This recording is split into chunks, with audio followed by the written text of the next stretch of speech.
What comes to mind when you think of Colombia? Coffee, colorful cities, the usual tourist spots? But what if the road less traveled revealed a completely different country? Roads that lead to insane waterfalls, forests that feel like stepping straight into an Avatar movie, and high-altitude Páramo snaking between peaks, guarded by Frailejones that live hundreds of years. Rivers vanishing into stone, landscapes untouched by most travelers.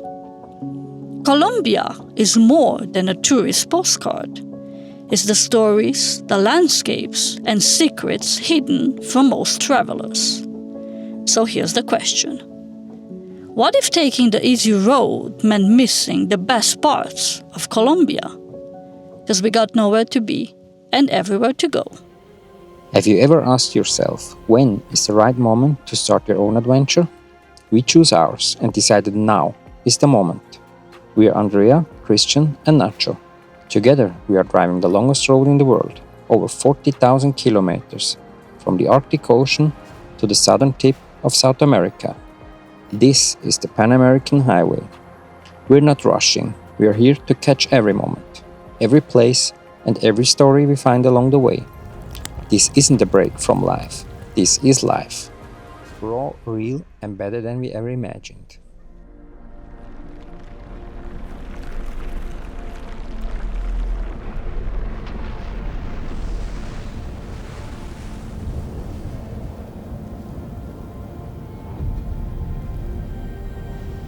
Some places stay with you long after you've left. El Cocuy is one of them. We spent 5 incredible nights in this region, and honestly, we struggle to put into words how much we love that area. The landscape, the climate, the people, both locals and local travelers who stopped to chat with us. Everything about it felt special. Like always when traveling, it was time to move on. There is still so much of this beautiful country waiting to be discovered. Bye-bye nice camp spot. Bye-bye El Cocuy area. It's hard to leave. Yes, it is. Because it was really relaxing here.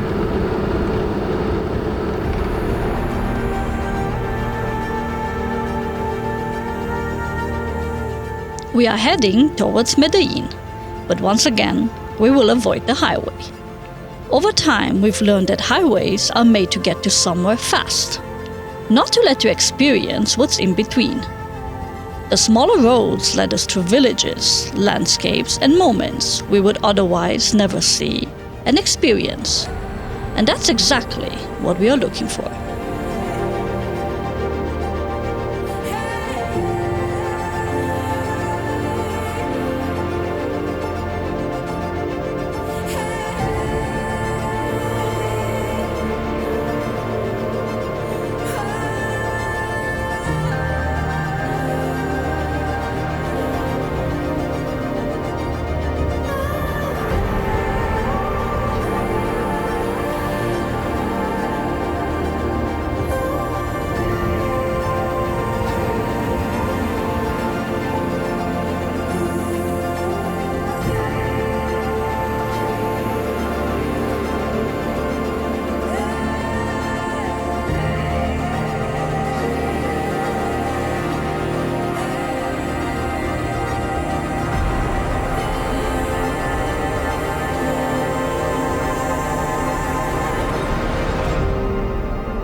This region isn't only mountains and beauty.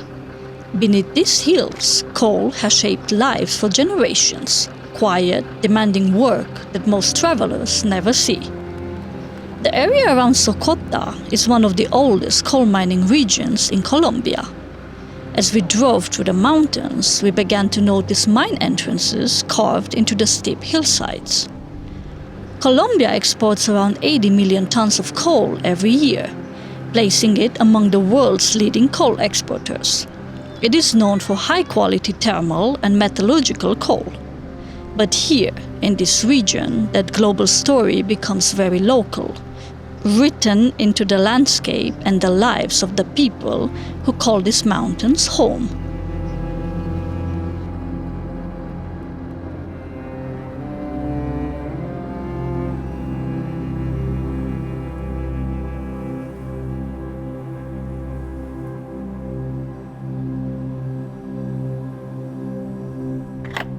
What a cool ride today.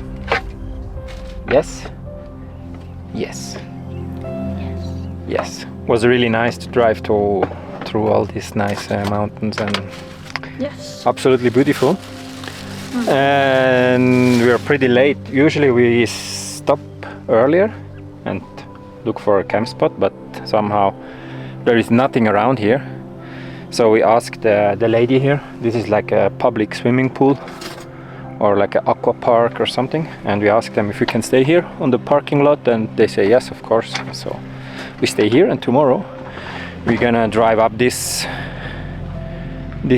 mountain here. I mean, this is a complete ridge here, goes around, and we're gonna try to drive up and traverse somehow, which is gonna be cool, maybe. And Look at the baby boy. the Nacho. Nacho is always tired after a long drive because he cannot sleep in the car.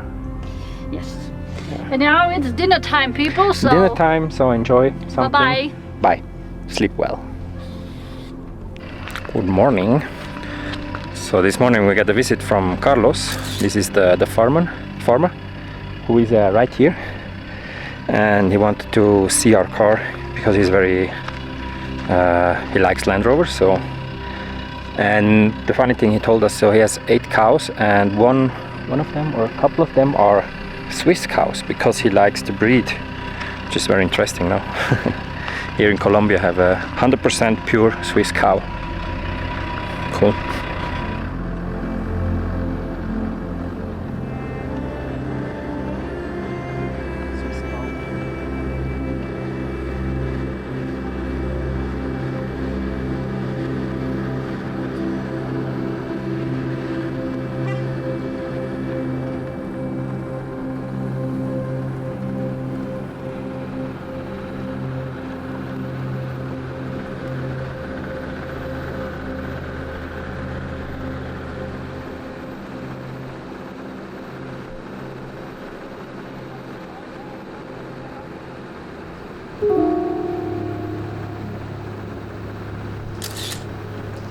As we climbed higher, the landscape slowly changed, and the Páramo began to appear. The Páramo is a high-altitude ecosystem found almost exclusively in the northern Andes, mainly in Colombia, Ecuador, Venezuela, and parts of northern Peru. Colombia alone is home to more than half of the world's páramos. They exist roughly between 3,000 and 4,500 meters above sea level, above the tree line and below permanent snow.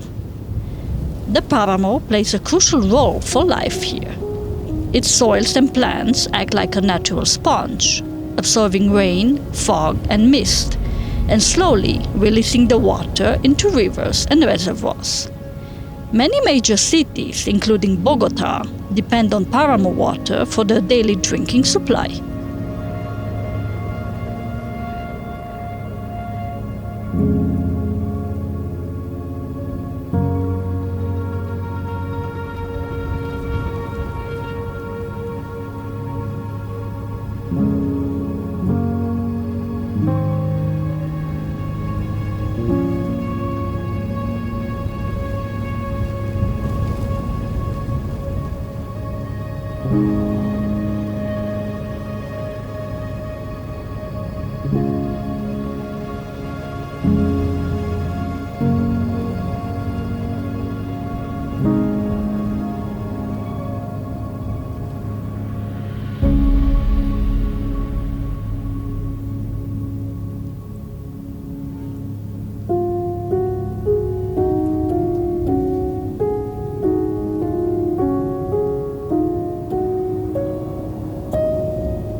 So the road was closed, and Christian went to ask if we can still drive through.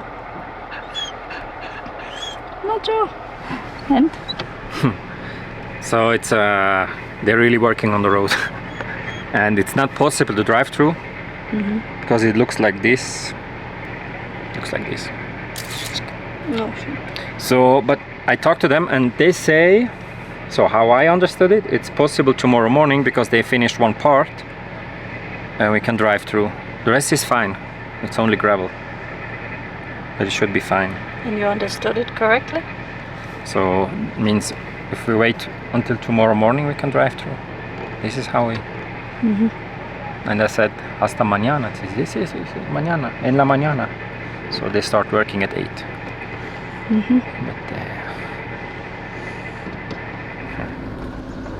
After talking again with the workers, we decided to head back and drive around. That gave us the chance to support the locals.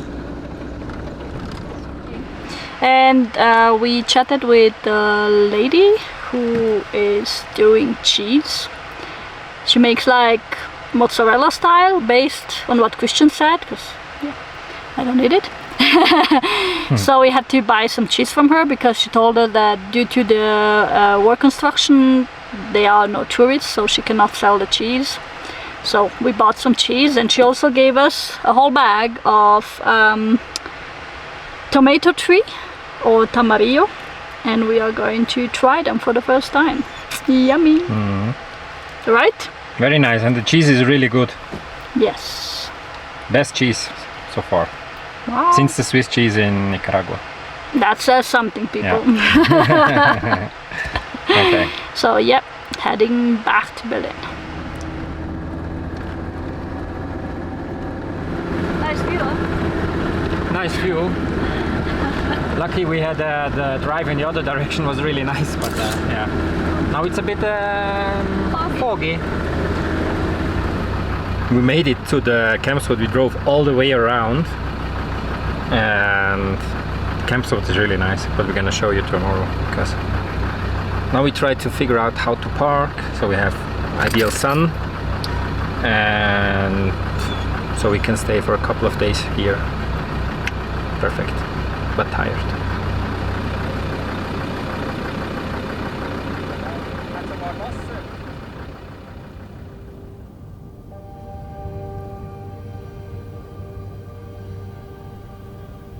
Located at 3,850 meters, this campspot had everything we love.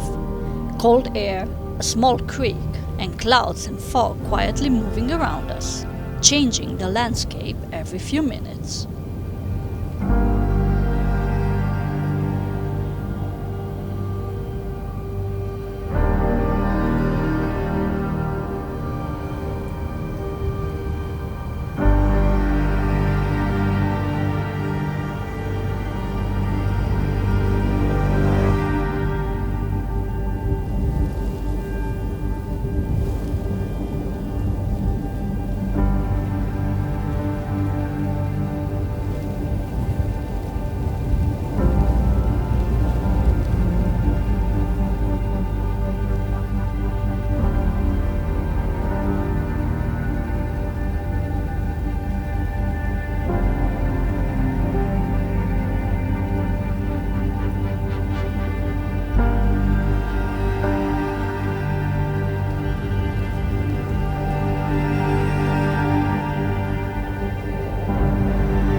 The Frailejones are the quiet guardians of the Páramo, plants found almost nowhere else on Earth. They grow slowly, sometimes just a centimeter a year, and can live for over 100 years. The fuzzy leaves aren't just for looks. They protect the plant from cold, sun, and wind, and even help collect water from the fog. And those small yellow blooms are how Frailejones manage to reproduce in one of the harshest environments on Earth. This ecosystem is full of life that exists only here. And while it looks strong, enduring cold winds and harsh weather, it is surprisingly fragile. A single footprint, a road, or human activity can leave marks that last for decades. That's why many páramos in Colombia are protected today, to preserve something that cannot be replaced. For us, moving carefully into nature has always been important, no matter where we are. We try to leave no trace behind. We only have one nature, and being out here constantly reminds us how important it is to take care of it. Morning again. And today we leave the place. This was really nice here. We stayed like 4 days? 4 days, 4 nights. It's really nice here. Sometimes some locals drive by. And yeah, today we have to go shopping. Grocery shopping. Grocery shopping. Since we didn't do that since before Christmas, which is now maybe 2.5, 3 weeks. Yeah, 2 weeks. Yeah. Yep. Yeah. And it was very cold, but pleasant cold. Yes. And yeah, looking forward to the next places. I hope they won't be warm. Yeah.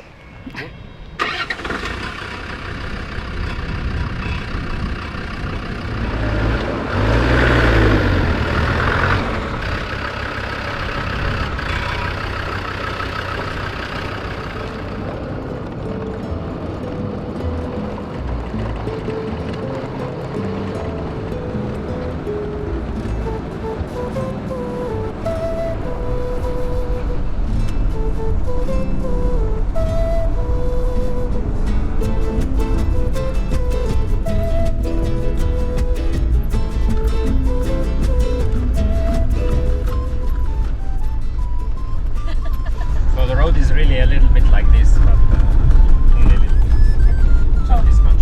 Tell me that Christian took a shortcut without telling me he took a shortcut. No, it I'll go wasn't. first. It wasn't a shortcut. This time not. That's just a normal road in Colombia. Yep, It's okay. it is. Sometimes it has to be a road like this, but it's nice.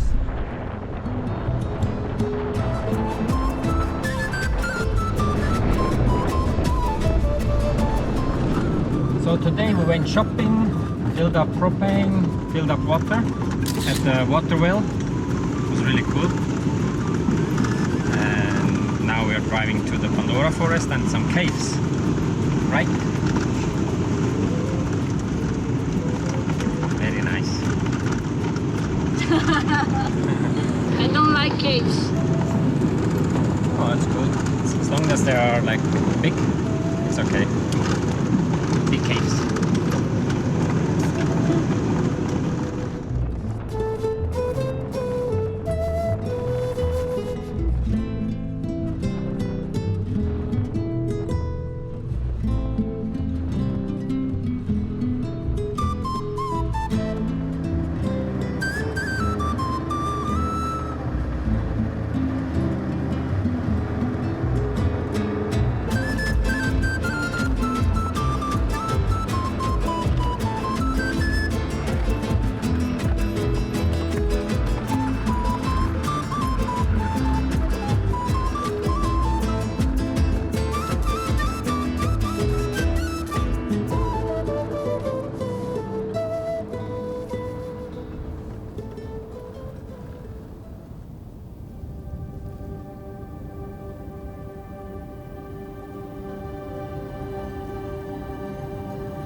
We were approaching our next destination, Bosque de Pandora, a little-known cloud forest tucked away in the Andes, almost mythical in the way it feels rather than what it claims to be. This forest lies in the transition zone between Andean forest and Páramo, which makes it incredibly rich in life. The name Pandora feels fitting. The deeper you go, the more the forest reveals, slowly, layer by layer, as if it's holding back a secret and only sharing it when you're willing to move at its pace.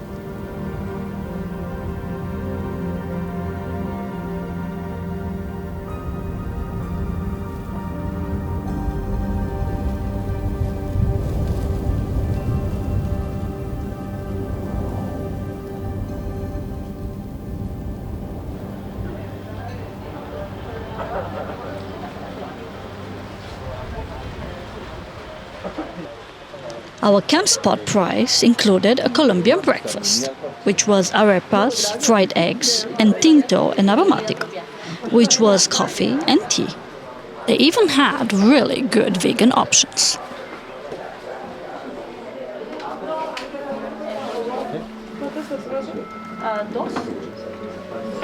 So we are at the Bosque de Pandora now, and we are gonna do the hike through the forest.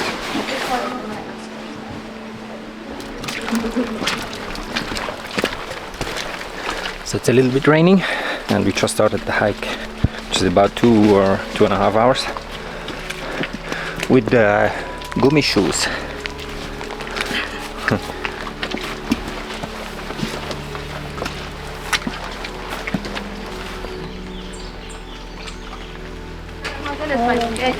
Sí.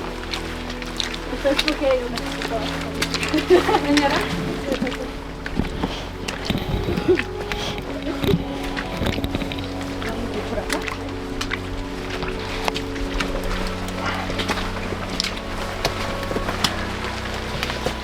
Gracias. Don't worry.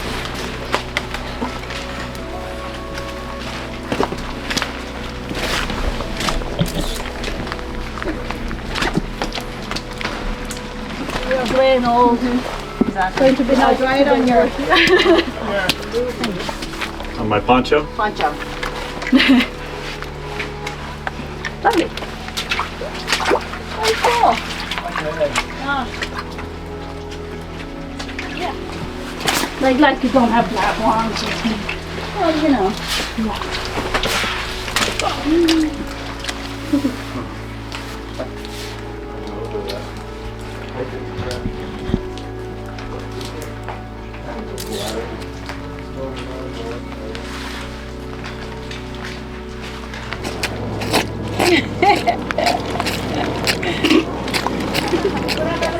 Right up at the edge to the other way.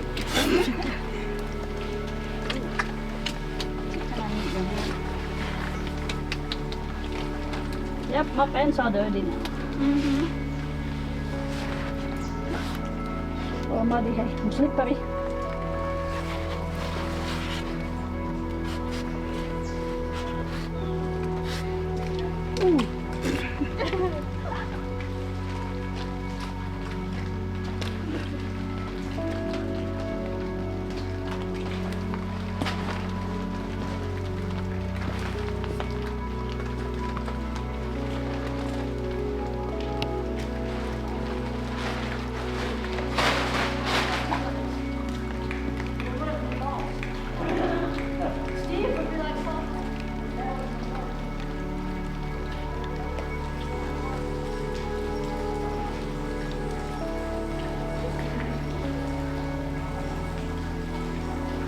The tour we did was called Las Colinas Verticales.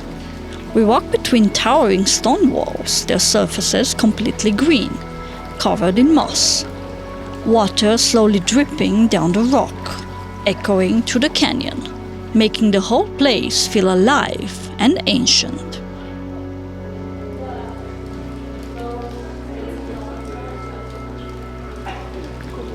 Our guide told us that this canyon was discovered by accident.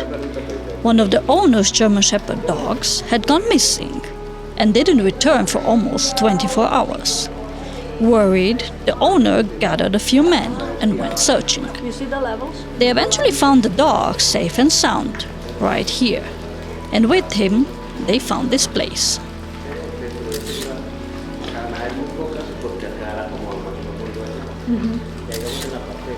It's hard to imagine that this place was once under the sea. Our guide told us that fossilized shells have been found here, and then the layers carved into the stone still carry the marks of ancient water. Millions of years later, what was once ocean now stands high in the Andes.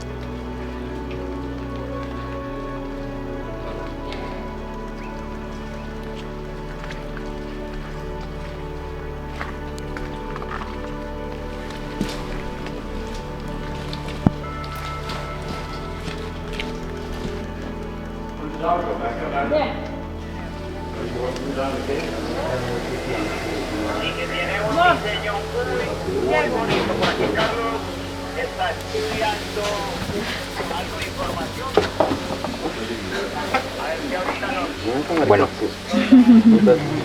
And how was it? It was really nice. Very beautiful region, and like the cliffs and the green and the light and the fog and everything was very nice. Now we have to clean our stuff. And the mud was also nice. A lot of mud. Yes. And we were pretty lucky that it rained last night, so everything was super fresh and muddy. Yeah. We were lucky that we had the plastic boots, otherwise it would have been a bit difficult to clean.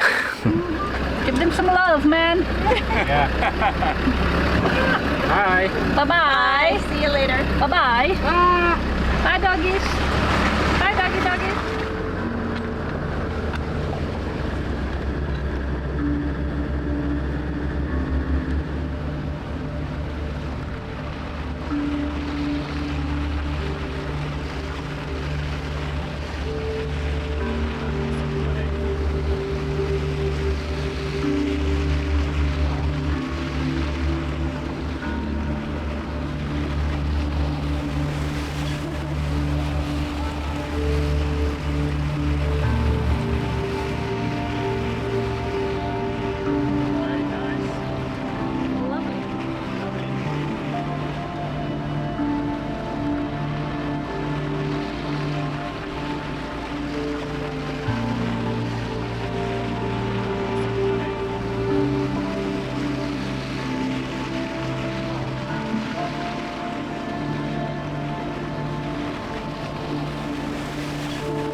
This is the road to Ventana de Tisquizoce, where we want to end up today.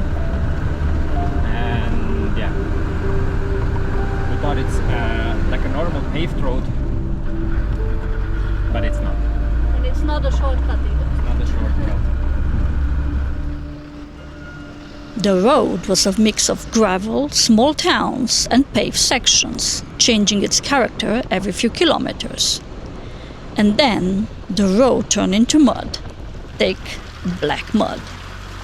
We learned from locals that this year Colombia has seen a lot of rain, a fact that often leads to landslides and muddy roads.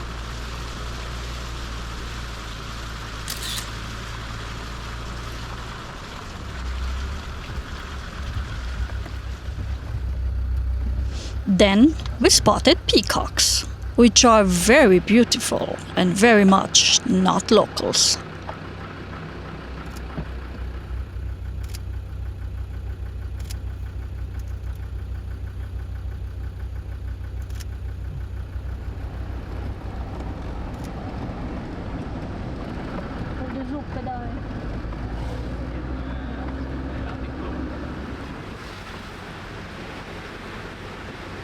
we arrived at our next camp spot, which is just a short distance away from our next highlight.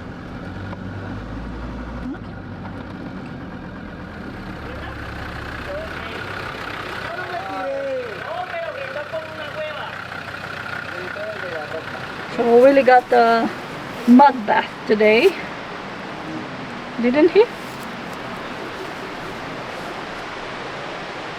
He did. There was a lot of, I don't know, construction site, so it was really a lot of Mud. kind of painting. Yeah. And that was the main road. But this was the main road this time. So somebody wrote us on the last video that obviously these roads here don't look like this, but sometimes they do. It's okay. It's not bad for us. I mean, we like it. Or I like it.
The next morning, it was time to get those feet moving. From our camp spot, it was only a 2 kilometers walk.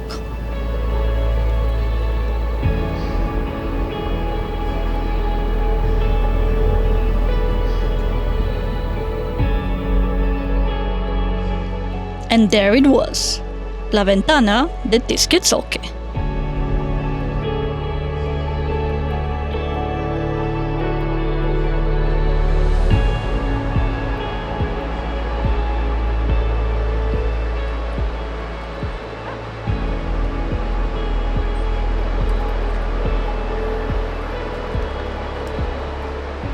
To reach it, we had to cross a hanging bridge. I'm pretty sure neither Nacho nor I fully trusted it.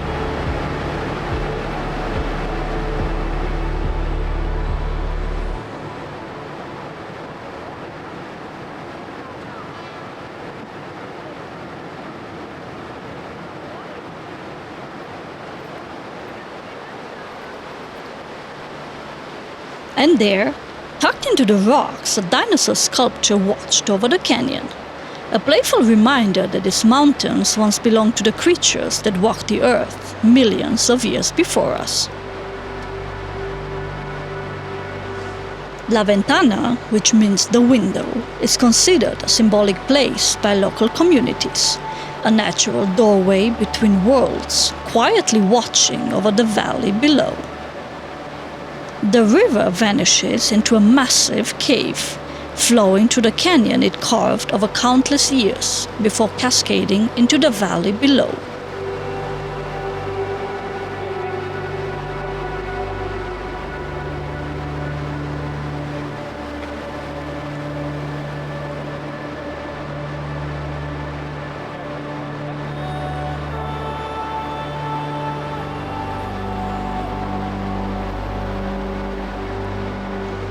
Moss blankets the stone walls, the water dripping and sparkling in the morning light.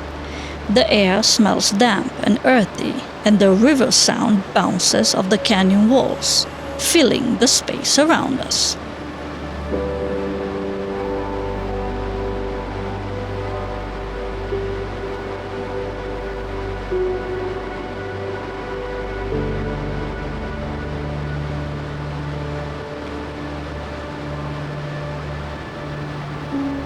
Through the window, it felt like the earth itself lay beneath us. Valleys, rivers, and hills stretch out endlessly, and for a moment, we could look down on the world. La Ventana felt like a secret the mountains were waiting to share with us. We could have stayed there for hours, watching the river flow, thinking about the storms that shaped this place and the centuries it has quietly witnessed.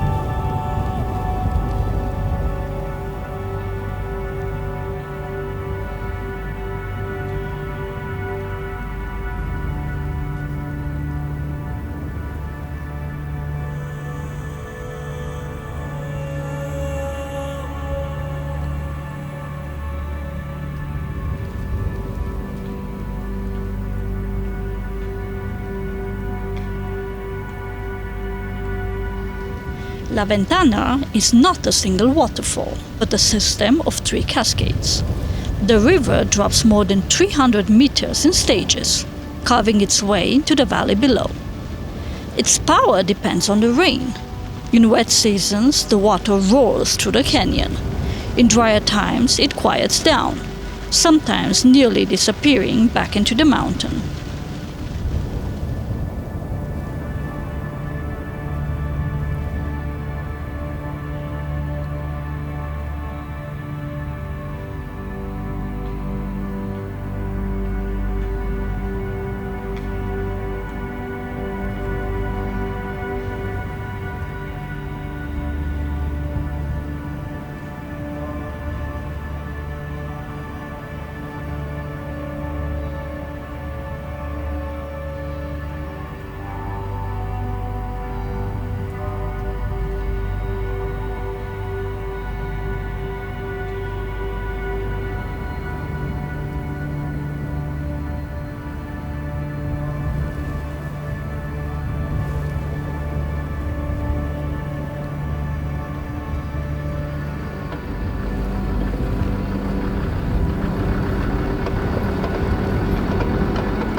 As we moved on towards our next destination, we stole one last look at the waterfall.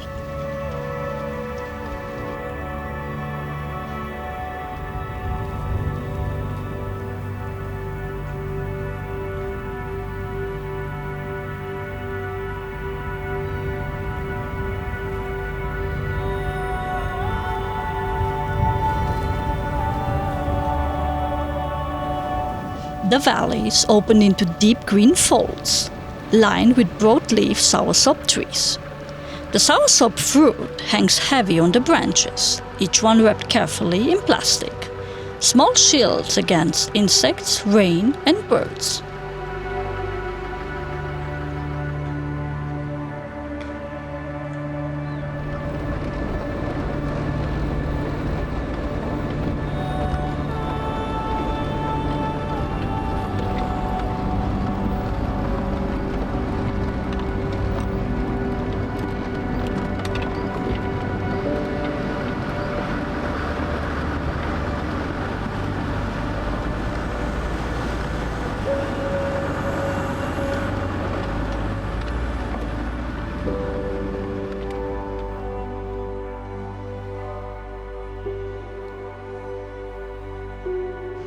Camping options along La Ruta 60 are almost non-existent. So you can imagine how relieved and grateful we were when we asked the local family if we could camp on their land. And they immediately said, of course. We continue to be overwhelmed by the generosity and hospitality of the Colombian people.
Once again, we could see the impact of rain has on these roads.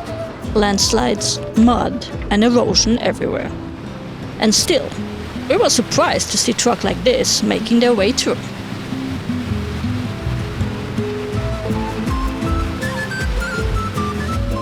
Every now and then, the road had a small surprise waiting for us.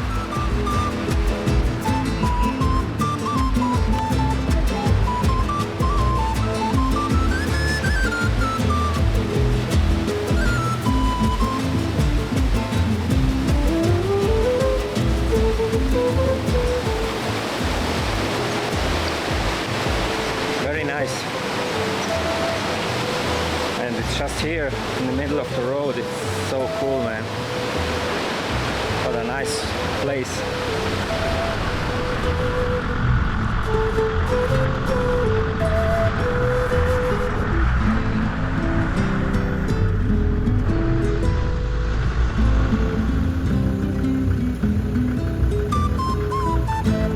That's the definition of skin and bone.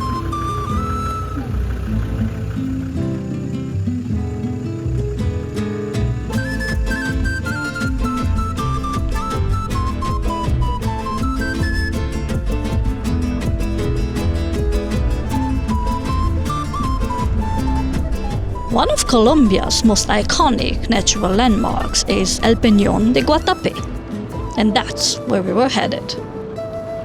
Rising nearly 200 meters above the surrounding landscape, this massive granite monolith towers over the region near Guatapé.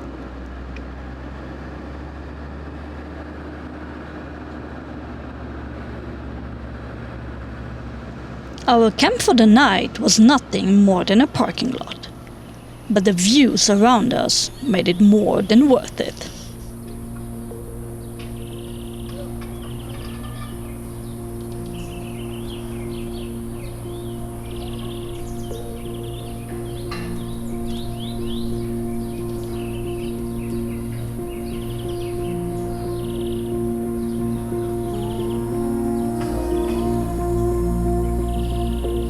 As the sun rose the next morning and spilled into the valley, El Peñón glowed in deep orange and fire-red tones, while the green islands below were wrapped in soft golden light.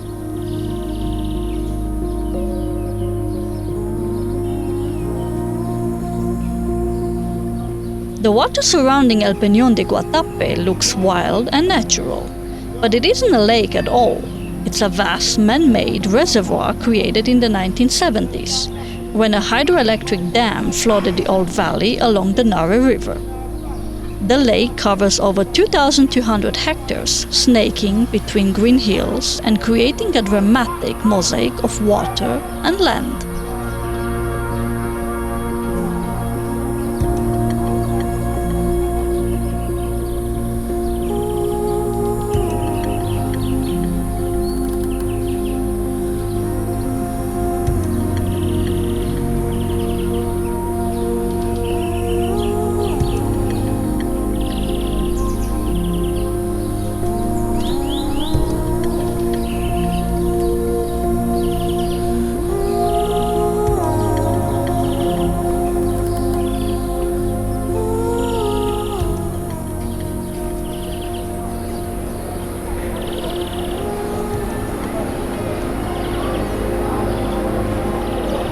So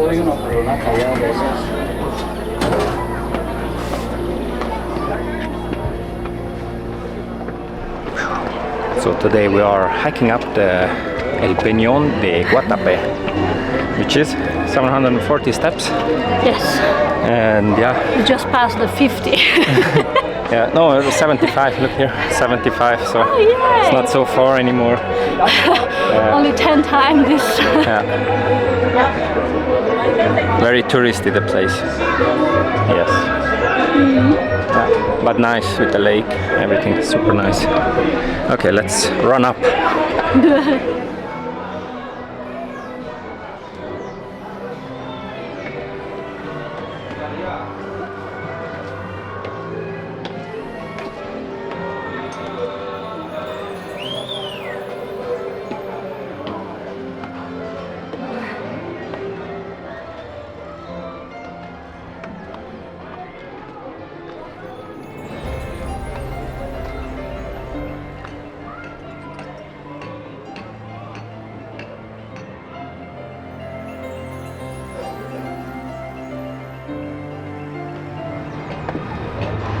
You're making me feel... No, you're making me look weak, man.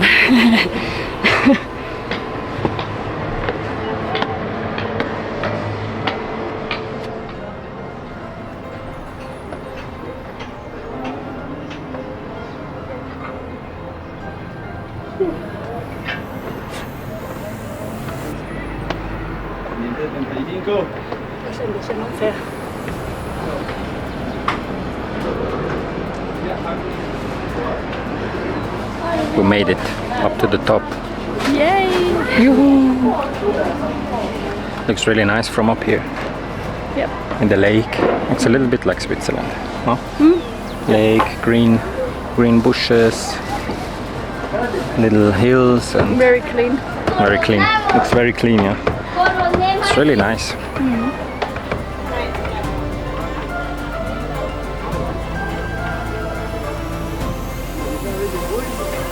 We met a few people from Medellín and Canada in the parking lot. And speaking of Medellín, there it was, slowly revealing itself below us, the second largest city in Colombia, and our next destination.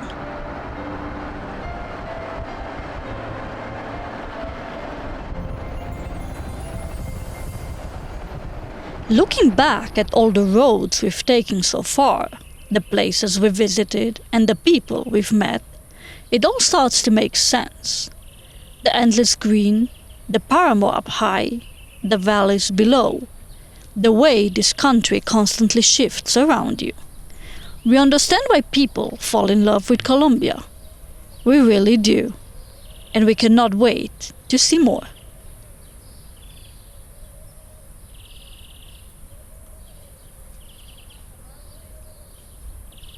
And hey, if you made it all the way here, thank you. Every like, comment, share, and subscription helps more than you know. A special thank you to those of you supporting us through Super Thanks, Patreon, or in any other way. Thank you for being a part of our story. See you in the next one.